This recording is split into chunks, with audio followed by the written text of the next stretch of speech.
All right, so we're coming up near the end of the preseason before season one release later in Black Ops Cold War. And there's a lot of people that have been grinding out pretty hard, and there's a lot of people that haven't played a whole lot. This video is probably going to apply mostly to the second group of people that I mentioned, but I'm also going to be going over my keybinds as well. But first, we're going to go over settings. And before that, I would like to thank my moderators. I got Facebook gaming set up, so if you don't have a chance to watch me on Twitch or watch me live on YouTube, I will also have a Facebook gaming channel that will be starting up later this week, actually later today.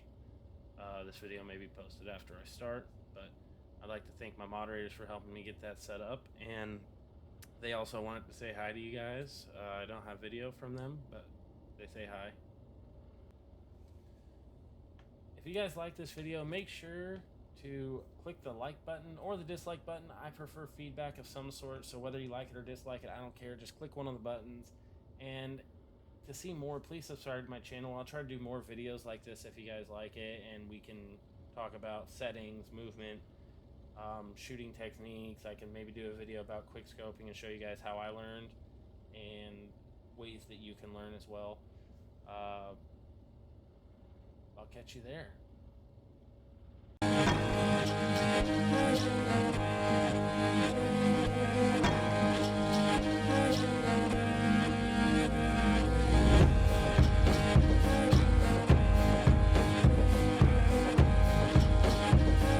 I'd also like to give a big shout out to Rep Sports and Raise Energy. They got a pretty great pre-workout right here. It's called Broken Arrow. I got the Voodoo flavor. If you stop by their site, repsports.com, use code IamJaganov for 15% off. And I'd also like to thank Sovereign Streetwear. They make high quality clothing, hats, shirts, sweatpants, whatever you're looking for. Give them a peek at Sovereign. That's SOVEREIXN.com, and check out what they got. I have an affiliate page there. If you find my shirt, you can search I Am Jaganov on there, and you can use my code I Am Jaganov and get another 10% off anything store wide there. All right, we're gonna hop into it here. We're gonna go over settings first.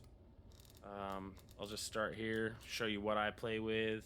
You can play with it from there, but we're just going to go over settings. I'm going to go over graphic settings. A lot of them apply to the console as well. Not all of them, but a lot of them do. They help with visibility, and you don't have to run a game filter. I play with a mouse sensitivity of 10. If you're wondering about my DPI, I'm on like 3600 DPI on the mouse. Out of what I'm running a Razer Basilisk. I think you can go 20,000. Unnecessary. You can't even click an icon on your desktop. ADS sensitivity, low zoom, high zoom. We're going with a 1 multiplier. Same. You want your ADS sensitivity transition timing to be gradual and your vertical look to be disabled, or vertical invert look to be disabled. Most of this is pretty default. You want to make sure that your ADS mouse sensitivity mode is on relative if you're playing with a mouse. Also, if you guys want me to do a controller setting layout, I can do that for you as well, because I do play on a controller occasionally. I think this is default, but I play with a monitor distance coefficient of 1.33 with no mouse acceleration, disabled mouse smoothing, and 0 mouse filtering. Most of this stuff, unless you're a really advanced player, probably not going to use it. For gameplay settings, slide behavior, we run a tap, crouch behavior toggle, prone behavior toggle, sprint behavior also toggle. Hold to walk, don't use that button very often if you watch any of my gameplay. Airborne mantle behavior, automatic. So when you jump, it's automatically gonna mantle the closest obstacle when you're moving towards it. You know, I mean, unless you want to press twice while you're in the air, but I think it's just easier. And I very rarely mantle things on accident in this game. Happens a couple times a day, maybe. Not a big deal. Pretty standard aim down sight and equipment behavior. You hold. Same for steady aim. armor behavior, all this stuff, all your vehicle score streaks. I left pretty much all of this default. Don't really have a reason to change any of it. Graphic settings. If you're on a PC, this will apply. I run full screen, not borderless, because I'm running a bunch of programs. I'm actually running on one monitor because I've got two monitors, but I use one for chat. Running 60 hertz refresh rate. Disabled my VSync and my menu VSync. Basically, I just tried to run the highest quality vision with the highest with the lowest latency. My bad, the lowest latency, and I didn't want to go over. I've got 8 gigs of VRAM and didn't want to max it out. All of these settings will tell you what its effect is, but we can get into it. Low latency reflex from NVIDIA. I have that boosted. I'm running my display resolution at 3840 by 2160 with an automatic aspect ratio. When you run low latency, I believe it disables your render resolution. It's going to run at 100% regardless. Colorblind modes. I run default with disable colorblind, but I run default color for me. I run either light blue or dark blue for your ally color. Enemy color is just one shade below. It's a little bit brighter, pops out a little bit more on the screen.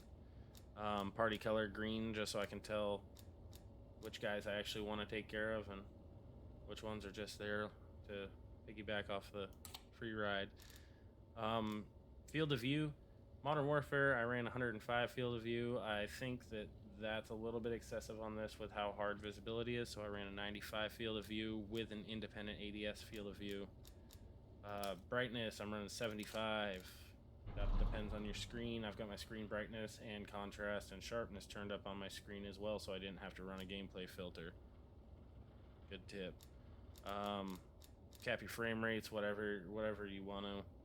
I cap at 144. I mean, I run on 4K, so the highest it's going to go is 60 frames a second. I run texture quality, model quality high. If you cannot see what I'm using a 2080 Super with a Ryzen 7 3700X. Special effects quality is on medium. Screen space, reflection disabled. Object view distance high.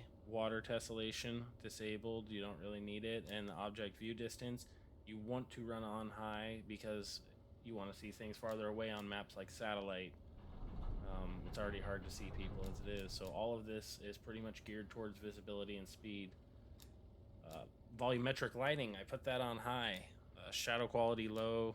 Dynamic shadows on everything. You want to see people moving. You want to know if they're about ready to pop around a corner on you. Special effect shadows, we don't really need those. We can hear explosions just fine most of the time. Weapon shadows, you want this enabled just so you can know if your shadow is visible to an enemy when you're peeking a corner. I've got ray tracing off. I don't think it's really necessary for a first-person shooter at this point in time. And it speeds up the game quite a bit. It has quite a high demand. NVIDIA DLSS Ultra Performance. So it's got a few settings. If you're playing campaign, maybe you want to turn it on quality, whatever. But performance is recommended for 4K. Ultra Performance is recommended for 8K. I'm running 4K, but whatever. Ultra Performance it is. It works just fine. Ambient occlusion quality, we go low. I personally don't think it's necessary. This one's important. You want to disable your motion blur. No reason to have it. You always want to turn that off in every first-person shooter if you don't already. If you're trying to play competitively, that is. It slows you down quite a bit, makes things hard to see. It's weird. Subsurface scattering. Sure, why not? Higher quality at close up. Order independent transparency. which is basically what this picture describes right here. Bunch of stuff you don't need when you're shooting people that are hiding behind that. We're gonna run that low.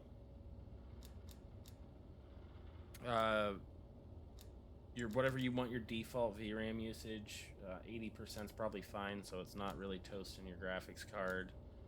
Like, you could run 100. I don't know. I'm not an FPS beast, but do what you want. Display gamma default. If you're on a monitor. And my default card, my RTX 2080 Super from EVGA. Audio settings, run 100 on master, 0 music, 80 sound effects, 100 dialogue, 10 on cinematics. I run super bass boost.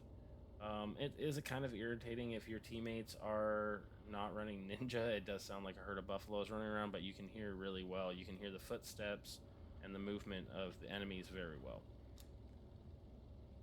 Of course, you want hit marker sound effects on. You want to know if you're hitting the damn guy, especially if you're trying to grind camos in hardcore. It's pretty obvious. The rest of this stuff doesn't really matter. It applies to you individually. I don't even know what this setting is. Oh, well, I should turn that on. No, I'll turn that off. It doesn't matter. Attenuation. It's so when everyone talks in game chat, it lowers the game volume so you can hear them over and it's not competing sounds. Did I change anything in here? Oh, and for best results, please make sure your NAT type's open. It helps everyone out if you're playing this game, and even if you have to, like I had to in Warzone, it still is a little bit crunchy.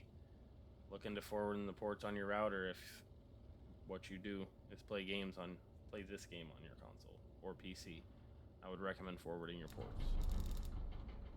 All right, now for the PC players, these are my keybinds that I use. I've got a couple I've changed around. I kind of explain them as I go. I think they're kind of standard. I don't know how other people play PC. I'm really new. I've only been using a mouse and keyboard for about 3 months now. 4 months now. But here we go. Default, all that's default until we get down to crouch slide. I changed that to left alt.